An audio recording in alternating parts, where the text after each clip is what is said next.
Today we're going to be talking about a study technique called the MrBeast technique to help you succeed in school and get better grades. Now this technique is technically also called the Feynman technique. Stay tuned until the end of the video and you'll know why I'm also calling it the MrBeast technique. Let's go.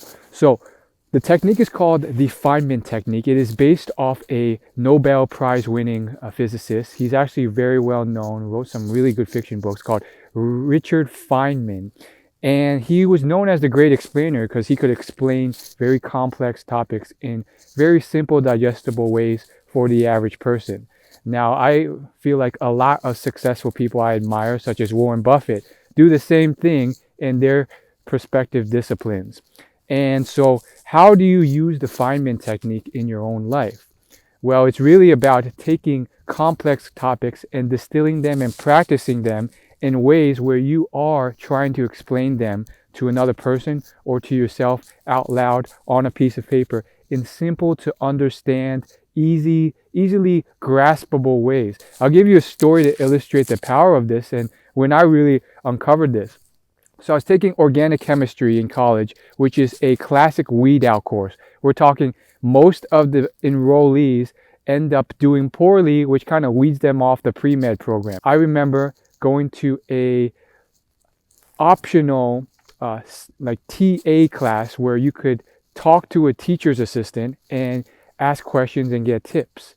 Now he explained this one organic chemistry concept like 4 or 5 times, and I thought I had understood it and mastered it based off how he was explaining it.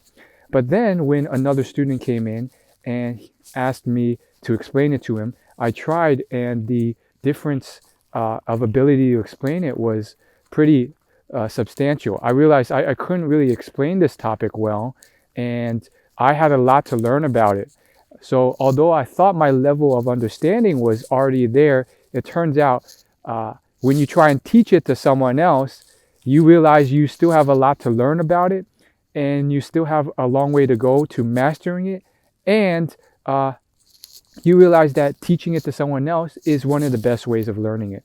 So there's various different ways you could put into play the Feynman technique, even if you're on your own in a remote setting where you cannot talk to someone else. Although I highly encourage you to find someone to use it with as your first line of defense.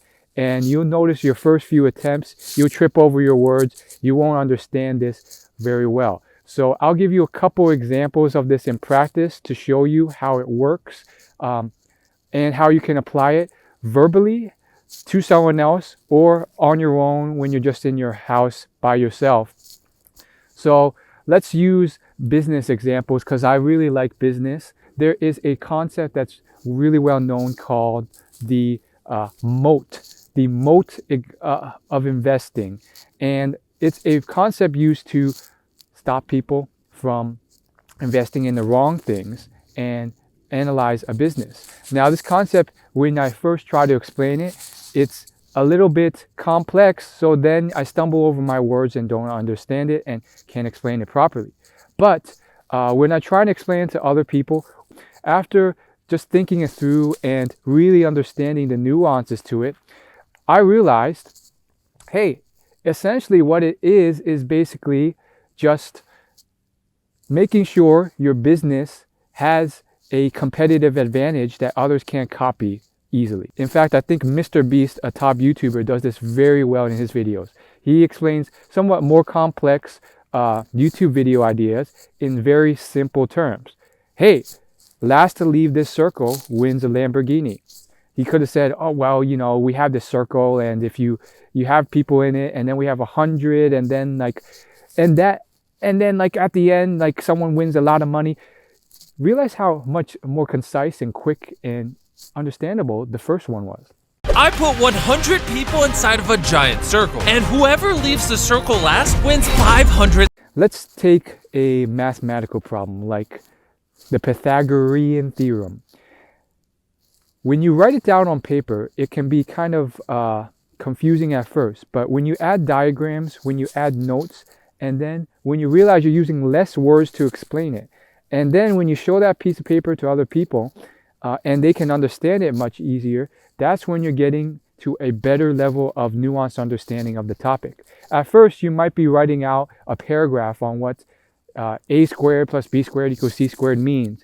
But then over time, you can distill that, revise that into one diagram, one sentence, or maybe just a few extra arrows and notes.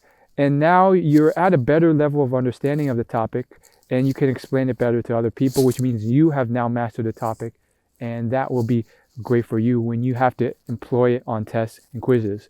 So hit that like button, hit that subscribe button. Hope you enjoyed this video. I also recommend that you leave a comment with other study techniques that you have found useful, so that our little community here can help each other out and grow from it. I love that positive vibe. Also, shout out to Thomas Frank for inspiring this video and my discussion on the Feynman technique.